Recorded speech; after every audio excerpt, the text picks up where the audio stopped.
नमस्कार दोस्तों, स्वागत है आपका आपके अपने चैनल एग्ज़ाम फिला स्टडी में। दोस्तों, आज के वीडियो में मैं आपको ग्रामीण प्रवेश का पार्ट 6 करवा रहा हूँ और ये लास्ट पार्ट है। मैंने जो आपको ग्रामीण प्रवेश के 300 क्वेश्चन की सीरीज़ बताई थी, आज 300 क्वेश्चन पूरे हो जाएंगे। तो चलिए शुरू करते हैं। जिला अस्पतालों के लिए भारतीय लोक स्वास्थ्य मानक के अनुसार 10 लाख जनसंख्या वाले प्रत्येक जिले में कम से कम कितने बिस्तर होने चाहिए? ऑप्शन ए है 195, ऑप्शन बी है 300, ऑप्शन सी है 350 या ऑप्शन डी 50। दोस्तों, राजस्व लेखपाल 2015 में आ चुका है क्वेश्चन, और दोस्तों इसका सही आंसर है ऑप्शन बी। जिला अस्पतालों के लिए भारतीय लोक स्वास्थ्य मानक के अनुसार 10 लाख जनसंख्या वाले प्रत्येक जिले में कम से कम 300 बिस्तर होने चाहिए। ऑप्शन बी बिल्कुल सही है। चलिए नेक्स्ट क्वेश्चन चलते हैं। घरेलू व्यक्तिगत सौर जल हीटर के लिए आर्थिक सहायता योजना के अंतर्गत उत्तर प्रदेश राज्य में क्या प्रोत्साहन दिया जाता है? ऑप्शन ए है कर रियायत, ऑप्शन बी है बट्टा, ऑप्शन सी है कर मुक्ति या ऑप्शन डी छूट। तो दोस्तों, घरेलू व्यक्तिगत सौर जल हीटर के लिए आर्थिक सहायता जो दी जाती है उसे उत्तर प्रदेश राज्य में बट्टा प्रोत्साहन कहते हैं। ऑप्शन बी बिल्कुल सही है इसका।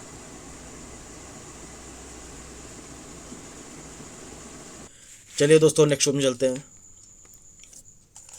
उत्तर प्रदेश की प्रमुख व्यावसायिक फसल क्या है? ऑप्शन ए है गेहूं, ऑप्शन बी है गन्ना, ऑप्शन सी है मक्का या ऑप्शन डी चावल।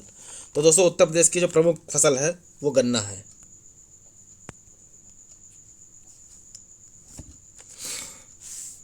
नेक्स्ट में चलते हैं। एक ग्राम में ग्राम के वार्डों से चुने गए कितने सदस्य होते हैं जिन्हें आप पंच कहते हैं? ऑप्शन ए है 5 से 20, ऑप्शन बी है 7 से 17, ऑप्शन सी है 10 से 20 या ऑप्शन डी 5 से 9। दोस्तों, एक ग्राम पंचायत में ग्राम वार्डों में चुने गए जो पंच होते हैं उनकी संख्या 7 से 17 होती है। ऑप्शन बी बिल्कुल सही है। चलिए दोस्तों नेक्स्ट क्वेश्चन चलते हैं। उत्तर प्रदेश के उच्च न्यायालय के मुख्य न्यायाधीश को नियुक्ति कौन करता है? दोस्तों, ये जीके का भी क्वेश्चन है। ऑप्शन ए है प्रधानमंत्री, ऑप्शन बी है भारत का राष्ट्रपति, ऑप्शन सी है सर्वोच्च न्यायालय का मुख्य न्यायाधीश या ऑप्शन डी राज्यपाल। तो दोस्तों, उत्तर प्रदेश के उच्च न्यायालय के मुख्य न्यायाधीश की नियुक्ति भारत का राष्ट्रपति करता है। ऑप्शन बी बिल्कुल सही है। अनुच्छेद 217 के अनुसार भारत के मुख्य न्यायाधीश और राज्य के राज्यपाल की नियुक्ति राष्ट्रपति उच्च न्यायालयों के मुख्य न्यायाधीश की नियुक्ति करता है। ऑप्शन बी बिल्कुल सही है। नेक्स्ट चलते हैं।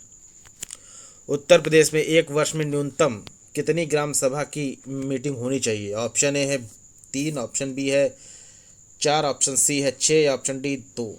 तो दोस्तों, उत्तर प्रदेश में डी है 2। तो दोस्तों, उत्तर प्रदेश में एक वर्ष में न्यूनतम जो ग्राम सभा की मीटिंग होती है वो 2 होती हैं। ऑप्शन डी बिल्कुल सही है। चलिए दोस्तों नेक्स्ट रूम चलते हैं।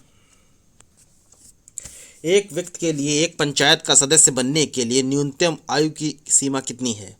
ऑप्शन ए है 21 वर्ष, ऑप्शन बी है 25 वर्ष, ऑप्शन सी है 35 वर्ष या ऑप्शन डी 18 वर्ष। तो दोस्तों, एक व्यक्ति के लिए पंचायत का सदस्य बनने के लिए न्यूनतम जो आयु है वो 21 वर्ष दी गई है।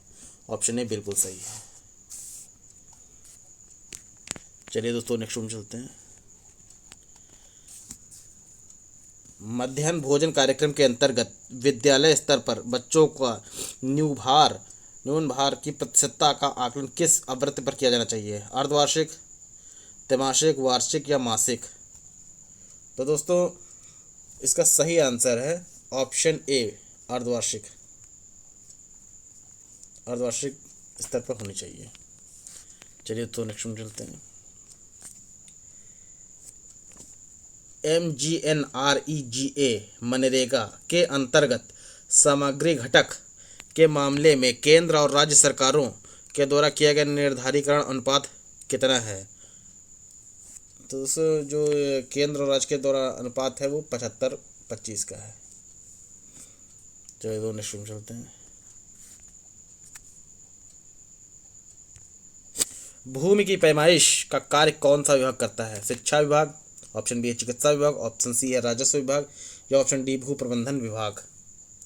तो दोस्तों भूमि की पैमाइश का कार्य राजस्व विभाग करता है। राजस्व विभाग लेखपाल एवं कानूनगो के माध्यम से करता है, जबकि भूमि प्रबंधन का जो कार्य है वो भूमि संबंधों के समायोजन, भूमि उपयोग निरीक्षण एवं के सार्वजनिक स्वामित्व को बनाए रखने का कार्य करता है। यहाँ भूमि की पैमाइश के लिए राजस्व विभाग, ऑप्शन सी बिल्कुल सही। चलिए नेक्स्ट क्वेश्चन चलते हैं। भूमि का उपयोग करने के एवज में किसानों से वसूल किया जाने वाला टैक्स कौन सा है? आयकर, ऑप्शन बी विक्रय कर, ऑप्शन सी लगान, ऑप्शन डी उपकर। तो दोस्तों भूमि का उपयोग करने के एवज में किसानों से लिया जाने वाला जो टैक्स है उसको लगान कहा जाता है। ऑप्शन सी बिल्कुल सही है। चलिए दोस्तों नेक्स्ट क्वेश्चन चलते हैं। जमाबंदी की तैयारी की जाती है, जमाबंदी तैयारी की जाती है 8 प्रतियों में, 4 प्रतियों में, 2 प्रतियों में, या 6 प्रतियों में? दोस्तों जमाबंदी 2 प्रतियों में तैयार की जाती है। ऑप्शन सी बिल्कुल सही है। यह अभिलेखों के अधिकार के संबंधित है, या जो भूमि अभिलेख को स्पष्ट करता है। इसकी व्यवस्था तहसील द्वारा प्रत्येक गांव के लिए किया जाता है। इसकी 2 प्रतियां में से एक सरकार के पास रहती है, दूसरी पटवारी के पास रखी जाती है। चलिए दोस्तों नेक्स्ट में चलते हैं। भूमि के विक्रय के समय मुद्रांक शुल्क लगाया जाता है। ऑप्शन ए भूमि के आकार के स्थान पर, ऑप्शन बी भूमि की कीमत के आधार पर, ऑप्शन सी भूमि की किस्म के आधार पर, या ऑप्शन डी उपरोक्त में से कोई नहीं। तो दोस्तों भूमि के विक्रय के समय मुद्रांक शुल्क अर्थात स्टाम्प शुल्क जो लगाया जाता है वो भारतीय स्टाम्प अधिनियम 1899 के आधार पर आरोपित है। स्टाम्प शुल्क की भूमि की बाजार कीमत अथवा अनुबंध मूल्य पर लगाया जाता है। तो इसमें से ऐसा तो कोई नहीं, बाजार कीमत कोई दिया नहीं। ऑप्शन डी बिल्कुल सही है यहाँ पे, इनमें से कोई नहीं। चलिए दोस्तों नेक्स्ट में चलते हैं। धरातल पर मापी गई 36 दूरियां, कोणों एवं ऊंचाइयों के मानचित्र पर प्रदर्शित करने की कला को क्या कहते हैं? ऑप्शन ए है मानचित्र कला, ऑप्शन बी सर्वेक्षण कला, ऑप्शन सी है मानचित्रांक, या ऑप्शन डी धरातल प्रदर्शन कला। दोस्तों ध्यान रहे कि धरातल पर मापी गई 36 दूरियां तथा कोणों एवं उनकी ऊंचाइयों को मानचित्र पर प्रदर्शित करने की विधि को सर्वेक्षण कला कहते हैं। ऑप्शन बी बिल्कुल सही है।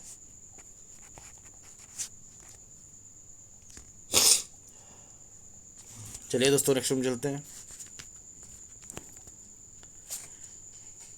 एक कृषि खेत के मापन की सर्वोत्तम विधि क्या होती है? एक कृषि खेत के मापन की सर्वोत्तम विधि क्या होती है?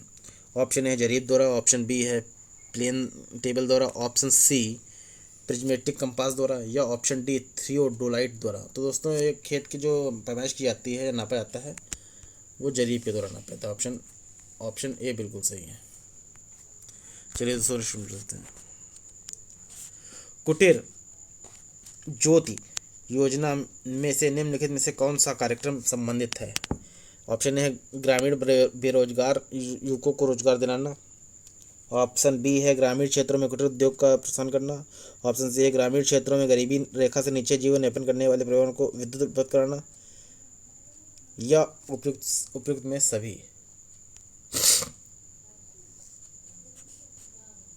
तो दोस्तों कुटीर ज्योति योजना का प्रमुख उद्देश्य ग्रामीण क्षेत्रों में गरीब रेखा से नीचे जीवन यापन करने वाले लोगों को विद्युत उपलब्ध कराना होता है। ऑप्शन सी बिल्कुल सही है। चलिए दोस्तों नेक्स्ट में चलते हैं।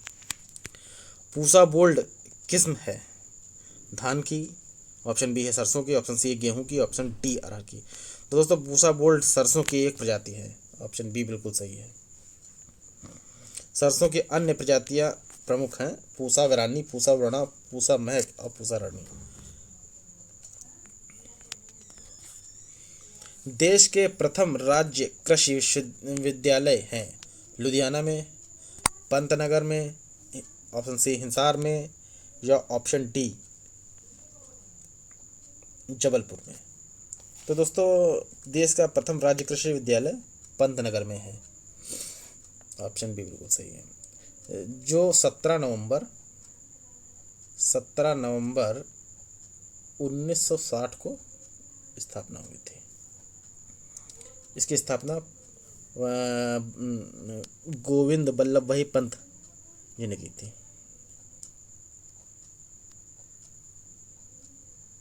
चलिए दोस्तों नेक्स्ट में चलते हैं।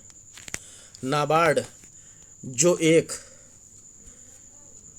ग्रामीण विकास के लिए ऋण देता है वह एक है विभाग है, बोर्ड है, ऑप्शन सी खंड है, या ऑप्शन डी बैंक है।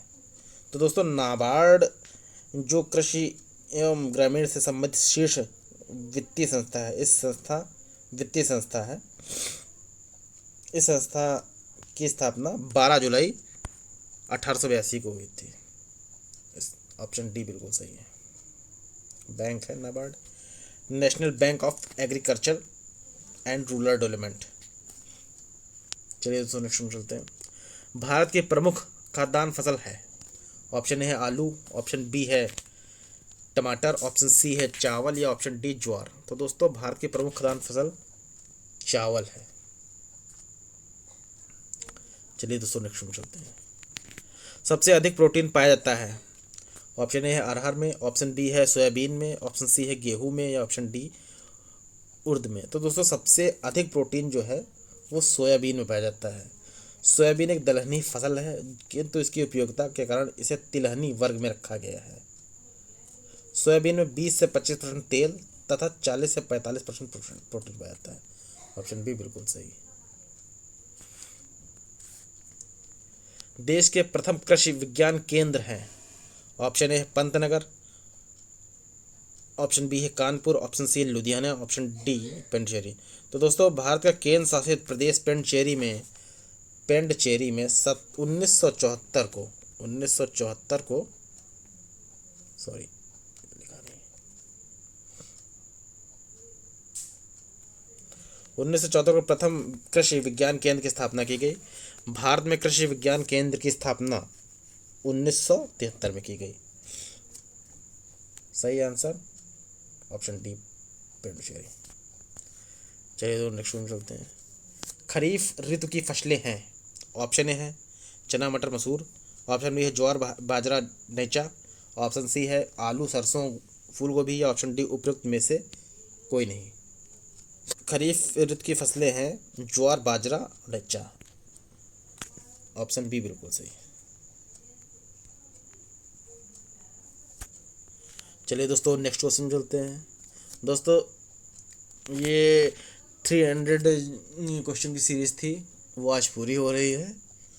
और अगर आप ये 300 क्वेश्चन पढ़ लेते हैं, 145 ये हैं जो यूपी की पूरी परीक्षा में आ चुके हैं, और बाकी के 150 क्वेश्चन जो मैंने आपको फर्स्ट और सेकंड थर्ड पार्ट में कराए हैं उनको आप पढ़ लेते हैं तो ग्रामीण परिवेश से कोई क्वेश्चन नहीं छूटेगा।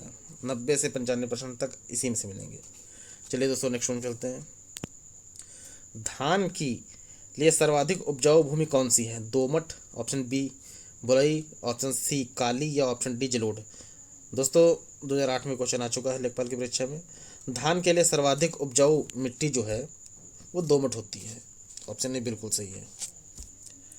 बलुई मिट्टी में खीरा, ककड़ी, तरबूज इत्यादि की पैदावार सर्वाधिक होती है, जबकि कपास के लिए काली मिट्टी को अच्छा माना जाता है। तो दोस्तों ये क्वेश्चन थे मोस्ट इम्पोर्टेंट जो मैं पार्ट 6 के अंतर्गत कराया हूँ। वीडियो कैसा लगा? अच्छा लगा तो लाइक कीजिए, शेयर कीजिए, कोई क्वेरी हो तो कमेंट जरूर करिए, और अगर आप लोग हमारे चैनल पर नए हैं तो सब्सक्राइब कीजिए और बेल वाली घंटी को जरूर दबाइए, जिससे मैं जो भी वीडियो डालूँ वो आपके पास तुरंत नोटिफिकेशन पहुँचे। धन्यवाद।